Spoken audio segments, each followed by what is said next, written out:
Começou.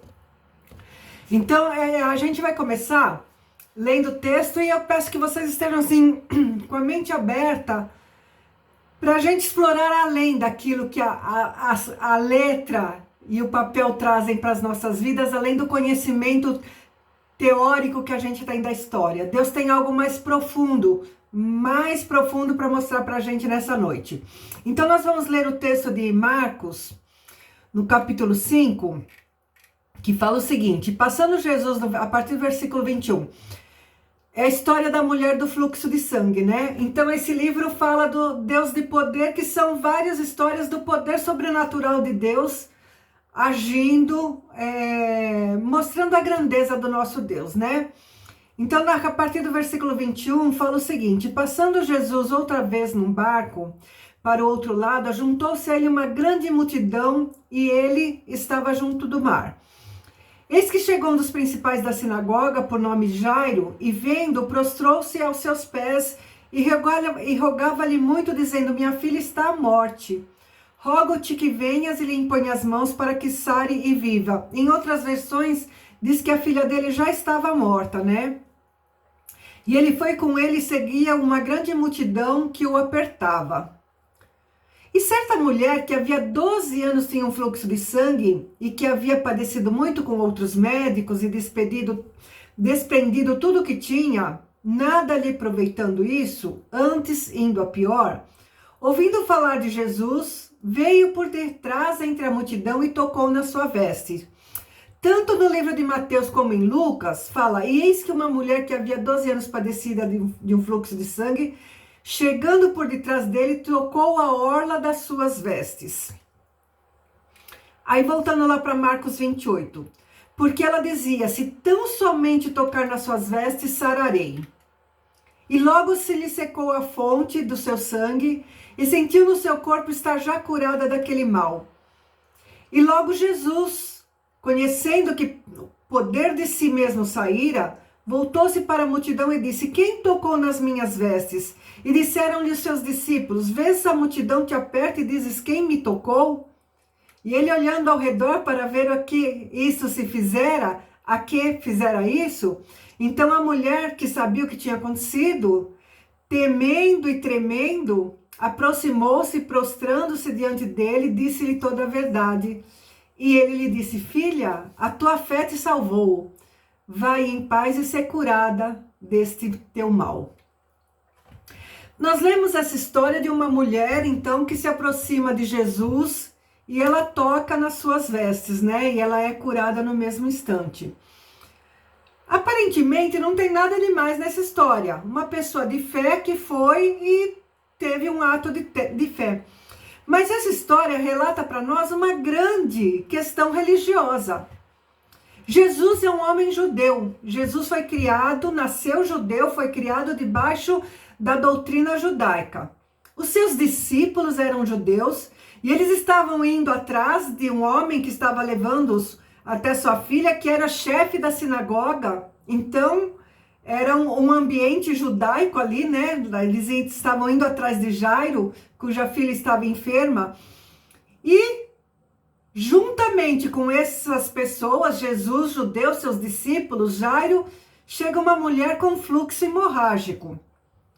Essa mulher, enferma há 12 anos, é uma mulher que está impura. Ela, diante da religião judaica, ela é uma pessoa impura. Porque a lei de Moisés dizia que uma mulher, no período do seu fluxo, ela fica impura por 7 dias. E no 7º dia, ela deveria passar por um ritual de purificação para que ela pudesse voltar ao convívio social. Durante esse período de 7 dias, essa mulher não poderia tocar em ninguém e nem sequer ser tocada. É o que a lei judaica determina. Qualquer pessoa que ela tocasse seria considerada impura por um período de 24 horas. Essa mulher não poderia tocar em alguém, que essa pessoa seria considerada impura. Se ela se assentasse numa cadeira, essa cadeira ficaria impura e quem sentasse naquela cadeira seria também impuro. E essa pessoa que sentasse numa cadeira que uma mulher impura sentou, ela precisaria fazer um ritual de purificação para poder ser considerado puro novamente. Então existe um aspecto religioso na enfermidade que esta mulher estava passando. Esta mulher era uma mulher impura. Essa mulher, não apenas ela era impura por um período de 7 dias, que seria o período normal. Ela era impura por um período de 12 anos. E essa mulher que é impura, mesmo assim sendo impura, sendo considerada impura mediante a religião judaica, ela se mistura à multidão e ela vai tocar em Jesus. Essa mulher, ela está cometendo uma transgressão gravíssima, porque ela propositadamente, na sua impureza, na sua condição de impura, ela está propositadamente em direção a um homem judeu para tocá-lo e para deixá-lo impuro. Ela vai tocar naquele homem que ela sabe que ela vai transmitir a impureza dela para ele. Já na religião judaica, é extremamente inconveniente que uma mulher toque um homem, em público ainda mais. E ainda mais uma mulher sendo impura. Uma mulher não poderia tocar um homem, ainda mais uma mulher impura tocar um homem propositadamente. E mais, quantos naquela multidão não devem ter sido tocados por ela para que ela pudesse se chegar até Jesus? Quantas pessoas ela não teve que empurrar, por quantos ela não teve que se espremer para que ela conseguisse chegar, porque a Bíblia relata que grande multidão o cercava. Ele era seguido por uma grande multidão, não são algumas pessoas. Mas ela ia na direção de Jesus para tocá-lo. E quando ela toca em Jesus, quando essa mulher impura, há 12 anos, toca em Jesus, tudo muda. Tudo muda na vida dela. E Jesus diz: quem me tocou? E o evangelho fala que Pedro falou: Senhor, tem uma multidão te cercando, te empurrando, te apertando. Como que o Senhor diz quem te tocou? Mas aquele toque, Jesus sabia que foi um toque diferente. Aquela mulher tocou intencionalmente.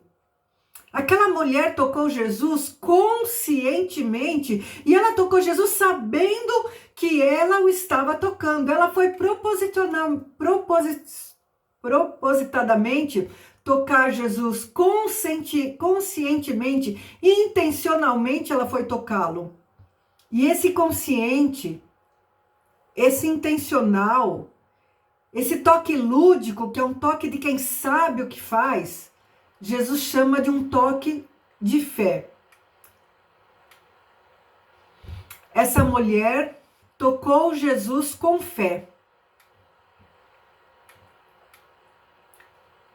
E isso é ser igreja de Deus. Isso é ser igreja de Deus. O que é ser igreja de Deus? É nós sabermos que nós seguimos um Deus que é vivo, um Deus que é ressurreto, e nós sabemos que nós seguimos um Deus que pode ser tocado. E quando ele é tocado, ele para. Quando ele é tocado, ele olha e ele se volta para a pessoa. Quando ele é tocado, ele salva. Quando Deus é tocado, ele cura. E ele diz: espera, para porque alguém me tocou.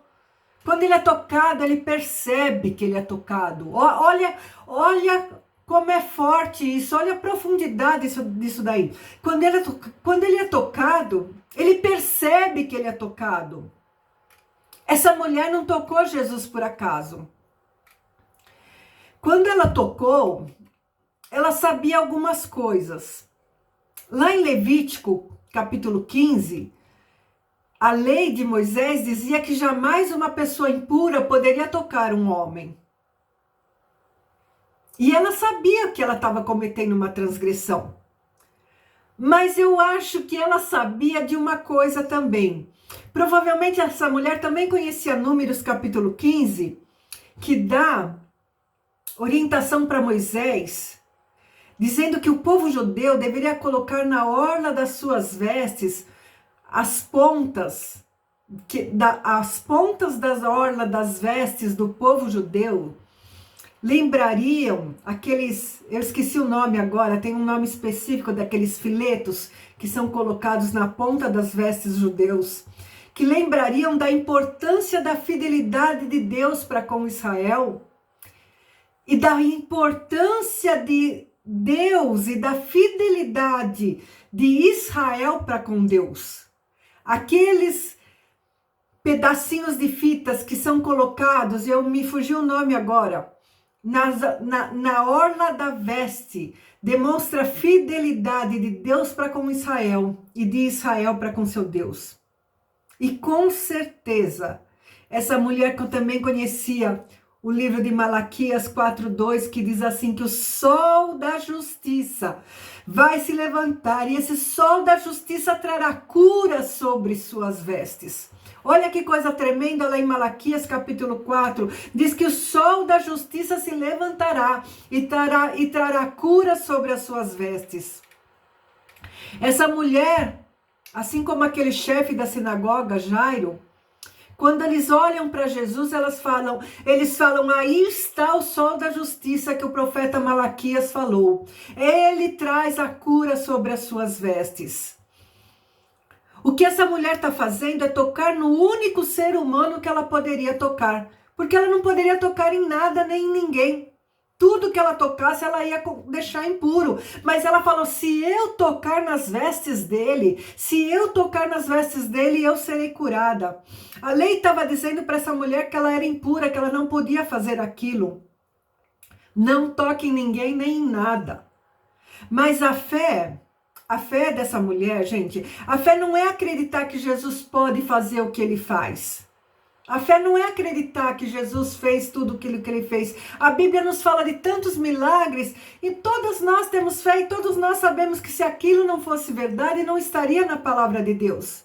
A Bíblia relata os milagres de Jesus e fé não é acreditar que Jesus fez tudo aquilo que a Bíblia fala que fez. Mas a fé é acreditar que Jesus é quem ele diz ser. Quem é Jesus? Ele é aquele prometido que traz salvação, ele é o sol da justiça que traz cura nas suas vestes, né? É identificá-lo, é olhar para Jesus ressurreto e dizer, tu és o Messias prometido, tu és o Cristo, tu és o Filho de Deus. Isso é fé. Não é saber que Jesus pode fazer milagre, mas é saber quem Jesus é. Tu és o Messias prometido. Tu és o Cristo, o Filho de Deus. Eu olho para a tua face e eu vejo a glória de Deus em ti. Eu vejo que tu és a verdade, tu és cheio de graça, tu és o caminho, tu és a vida. E eu vou tocar em ti para ser salva. E eu vou tocar em ti para ser curada. Isso é fé. É você saber que Jesus é quem ele diz ser. Não que ele faz milagres. Esse é o fundamento da nossa espiritualidade cristã. Esse é o fundamento da nossa fé. A palavra de Deus diz lá em Oséias 6, capítulo 3, conheçamos e prossigamos em conhecer o Senhor. Então, em cada culto, em cada reunião, a cada terça-feira que estamos juntos, nós estamos buscando mais da fonte de água viva. Nós estamos buscando mais esse toque poderoso, esse toque transformador, esse toque restaurador, esse toque renovador. A cada reunião, nós queremos mais tocar em suas vestes, tocar naquilo que ele tem para oferecer. Quantos testemunhos eu tenho falado aqui, né? De Deus que tem provido, do Deus que tem me livrado de traumas, do Deus que tem feito sobrenatural. E quantos toques nós já recebemos de cura, de restauração, de renovação. Mas quantos toques nós temos por receber ainda? Quantos toques? Eu faço serviço de casa aqui, sempre ouvindo podcast, ouvindo testemunhos. Eu adoro ouvir testemunhos, né? Do poder de Deus. E cada testemunho me renova, me restaura, me fortalece. E eu vi um testemunho essa semana, eu fiquei... A mulher falou que ela pôs a roupa no varal. E o Espírito Santo falou para ela, não, põe desse jeito, vira, põe do outro lado. Eu falei, Deus, se o Senhor falar isso para uma mulher, ensina ela a estender a roupa no varal, por que que eu não tenho isso? Eu quero isso também para minha vida, sabe? Eu também quero receber instrução de como coordenar a minha casa. Há muitos anos atrás, muito tempo, eu ouvi uma mulher levar um estudo para as mulheres da minha igreja, a gente estava em umas 15, 16 mulheres, e essa mulher, ela tinha uma situação financeira boa, o marido dela era empresário, e ela falou que ela gostava de comprar molho de tomate pequeno, porque toda vez que ela abria um molho grande, estragava na geladeira, porque ela consumia pouco. E ela só gostava de comprar embalagem pequenininha. E ela foi no mercado e olhou, não viu. Ela falou, Deus, não tem o meu molho de tomate? E ela ouviu o Espírito Santo falar para ela, olha da prateleira de baixo lá no fundo. E ela olhou lá de baixo, estava a embalagem pequenininha do molho de tomate que ela queria comprar. Eu falo, Deus, me ensina a fazer compra certa, me ensina. Porque eu quero ser sensível ao Senhor, eu quero receber o toque do Senhor em todas as áreas da minha vida. Quantos toques o Senhor já fez na minha vida e quantos toques o Senhor ainda tem para dar na minha vida, né? A nossa espiritualidade cristã, não é adesão a um conjunto de regras, uma participação rotineira, automatizadas, de cerimoniais.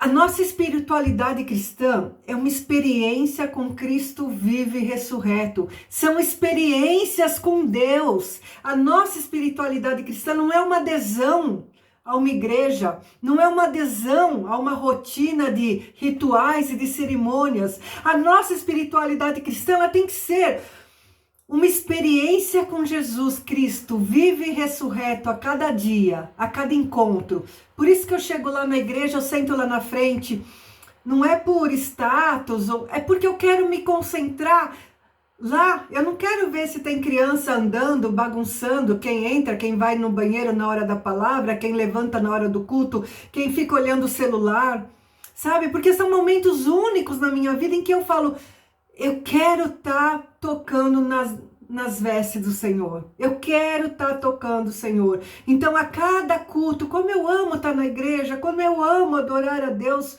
em comunhão, como eu amo estar aprendendo dos pastores que ministram sobre as nossas vidas. Para mim, são momentos únicos em que eu posso ser tocada, em que eu posso tocar ao Senhor. A nossa espiritualidade cristã são experiências com Cristo, é tocar nele, é quando a gente se vira e fala, quando a gente toca, ele fala, peraí, alguém me tocou. Ele percebe quando ele é tocado, ele fala, alguém me tocou. O que aconteceu? Eu percebi que eu fui tocado. Aí você fala, fui eu, Senhor, eu tô aqui para te adorar. Fui eu, Senhor, eu tô aqui reconhecendo que Tu és Senhor sobre a minha vida. Fui eu, Senhor, porque eu preciso de uma direção na minha vida. Isso é espiritualidade cristã, isso é ser igreja. É poder tocar, é poder ser tocada, se permitir ser tocada. Eu sei quem Tu és, Senhor, por isso que eu te toquei. Porque eu tô precisando de algo. Eu recebi a revelação do Teu Pai. Por isso eu vim aqui te tocar. Isso é espiritualidade cristã. Não é uma convivência social. Não é seguir regras. Não são rotinas semanais que nós fazemos, né? Eu não tenho dúvidas de que nas nossas igrejas existem muitas, mas muitas pessoas que nunca tiveram uma experiência de sentir o toque sobrenatural de Jesus. Nas nossas igrejas, existem muitas pessoas que não passaram pela experiência de sentir um toque sobrenatural de Jesus. É como um casamento. Existem muitos casamentos de fachada. Existem muitos casamentos onde não há comunhão, não há compromisso. Existem muitos casamentos onde não há amor, não há intimidade. E a mesma coisa é o convívio na igreja. Tem muita gente lá que não sabe nem o que está fazendo lá. Os apóstolos, Eles diziam que existia uma multidão seguindo a Jesus. E hoje ainda existe uma multidão que está seguindo a multidão que segue a Jesus. E eu quero te perguntar, alguém desses que estão seguindo a multidão tem se espelhado na sua vida para se achegar a Deus? Existe uma multidão que está seguindo a multidão. E quem tem se espelhado em você para falar, essa pessoa tem algo de especial de Deus na vida dela. Essa pessoa passou por transformações, passou por mudanças, tem uma vida de fé. Quantos que convivem com você têm se espelhado na sua fé e no seu testemunho para que através da sua vida possam se aproximar de Deus? Eu sei em quem eu tenho crido. Eu sei porque eu tenho tocado nele dia a dia. Eu tenho compartilhado com vocês alguns testemunhos de provisão, de mudança, de cura de trauma, de restauração. Eu sei em quem eu tenho crido. Eu tenho buscado, sabe, tocar em Cristo Jesus a cada dia, cada culto, cada momento de oração, de intimidade com Deus, né?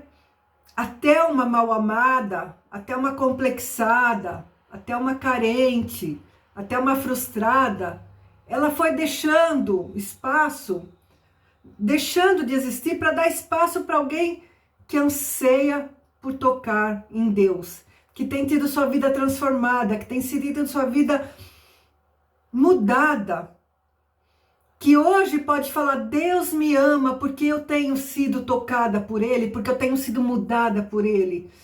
E essa Thelma que está sendo mudada pode falar, Deus te ama.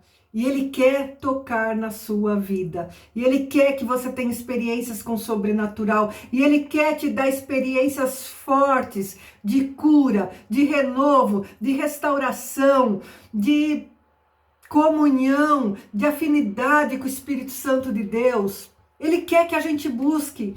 A palavra de Deus não fala, mas talvez aquela mulher não tenha saído e tocado a Jesus no primeiro dia. Talvez ela tenha saído e viu uma multidão tão grande que ela teve que voltar para casa dela. Aí ela saiu outro dia e não conseguiu alcançar o objetivo dela e voltou para casa dela. E talvez ela tenha tido diversas experiências até que um dia ela conseguiu alcançar o alvo da vida dela. Então eu não sei quantas frustrações ela passou, mas uma coisa eu sei, ela foi persistente. Ela foi persistente, porque a lei falava para ela que ela não podia fazer aquilo. As limitações físicas que ela enfrentava, com certeza aquela mulher era uma pessoa com fraqueza. Ela tinha fraqueza, ela estava 12 anos com problema físico. Então aquela mulher, ela tinha uma imunidade baixa, ela tinha fraqueza, ela tinha problemas pessoais como anemia, ela tinha... Talvez ela tivesse falado, eu vou buscar Jesus porque eu quero ser curada. E essa pessoa ter falado para ela, você é louca? Você tá com esse problema, você tem que ficar na tua casa. Talvez ela tenha vencido críticas, talvez ela tenha vencido impedimentos, mas ela foi persistente. E quando ela foi persistente, e quando ela insistiu, e ela tocou, tudo mudou na vida dela. Tudo mudou na vida dela. Às vezes, é fácil tocar em Jesus. Quando eu chego na igreja, o louvor começa, eu fecho meus olhos, eu não quero saber quem está na minha direita, quem está na minha esquerda. Eu fecho meu olho, eu levanto a mão e eu falo, Deus, como é maravilhoso estar na tua presença. E eu sei que minha adoração adentra o santuário do Senhor. E é fácil chegar na presença de Deus quando eu estou na sese, quando eu estou no louvor. Mas às vezes a gente tem que vencer obstáculos. Aquela mulher teve que empurrar algumas pessoas. Aquela mulher foi empurrada. Aquela mulher talvez tenha sido criticada. Talvez ela tenha, ido e voltado para trás, sendo frustrada. Mas ela tinha um propósito. E qual era o propósito na vida dela? Era ser abençoada por Jesus. Aquela mulher correu atrás do propósito dela. Eu sempre tive um desejo, eu almejava orar em línguas estranhas. Eu queria orar em línguas estranhas, porque eu falava, Deus, aleluia, glória a Deus, é muito pouco. O meu vocabulário é muito pequeno para te adorar. E eu orava muito para Deus, e eu jejuava, e fazia um apelo na minha igreja, eu ia lá na frente, e eu voltava frustrada. Mas eu busquei, e eu passei por muitas frustrações. Sabe? Então, às vezes, a gente, para conquistar, a palavra de Deus diz que o reino de Deus é tomado por esforço. Não é fácil, se fosse fácil, todo mundo ia ser salvo. Mas a nossa vida espiritual, ela é tomada por esforço, por frustrações. Mas eu quero falar, quanto você tem almejado o teu objetivo? Aquela mulher sabia que ela tinha que enfrentar os obstáculos. Aquela mulher sabia que ela tinha que empurrar algumas pessoas, que ela ia ser empurrada. Ela sabia que ela, apesar da fraqueza que ela enfrentava, ela tinha um objetivo e ela caminhou para aquilo lá.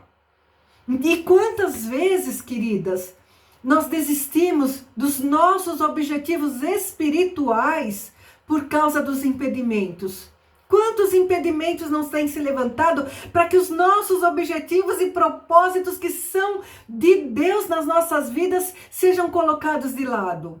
A tua cura, a tua restauração, a restituição daquilo que o diabo te roubou. Quantas vezes isso daí é colocado de lado por causa dos impedimentos? Mas aquela mulher teve a ousadia de vencer os impedimentos que se colocavam. E é isso que eu queria deixar para você essa noite. É um pedacinho desse texto da palavra de Deus, né? Que você possa estar buscando ter mais experiências com o Espírito Santo de Deus. É que você possa estar buscando mais comunhão, mais afinidade. Que você possa estar buscando a cura dos teus problemas físicos, emocionais. Que você possa estar buscando restituição daquilo que o diabo te roubou, porque a palavra de Deus diz que a nossa luta não é contra carne ou sangue, mas que nós vivemos numa batalha contra principados e potestades desse mundo, e esses principados e potestades vêm contra a nossa vida para roubar nossa paz, nossa saúde, nosso dinheiro, nossa comunhão com o Espírito Santo de Deus. E eu quero te incentivar que você tenha o exemplo dessa mulher que venceu barreiras, que venceu fraqueza, que venceu frustrações, que venceu críticas, que venceu impedimentos da própria lei para alcançar, para ter aquele toque de cura, aquele toque de restauração, aquele toque que transformou a vida dela. Apenas se eu lhe tocar as vestes, foi o que aquela mulher falou. Se apenas eu tocar a borda das suas vestes, eu sei que eu vou ser curada. Eu quero deixar para você essa noite que Deus tem milagres para realizar na sua vida e através da sua vida. Deus tem milagres. Basta você se esforçar. Apenas um toque. Se eu tocar as vestes dele, milagres vão acontecer na minha vida. Se você tocar nas vestes dele, coisas grandes vão acontecer na sua vida. Queridas, Deus está aí, esperando para ser tocado. E quando nós chegamos lá, e quando nós vencemos os impedimentos, quando nós vencemos às vezes a nós mesmos, quando nós vencemos as barreiras, ele para e fala, pera lá, fala filha, eu tô aqui porque você me tocou. Amém? Ó, um beijo grande para cada uma de vocês. Eu vou colocar agora um hino para a gente ouvir, e eu quero que vocês sejam incentivadas a vencer todos os impedimentos, para que as nossas vidas possam estar tocando em Deus e nos permitir ser tocadas pelo Espírito de Deus. Amém? Que nossos ouvidos espirituais sejam abertos, nossos olhos espirituais sejam abertos e que o toque do Senhor seja acessível a cada uma de nós. Amém? Um beijo, queridas. Fiquem com Deus, tá? Tchau, tchau.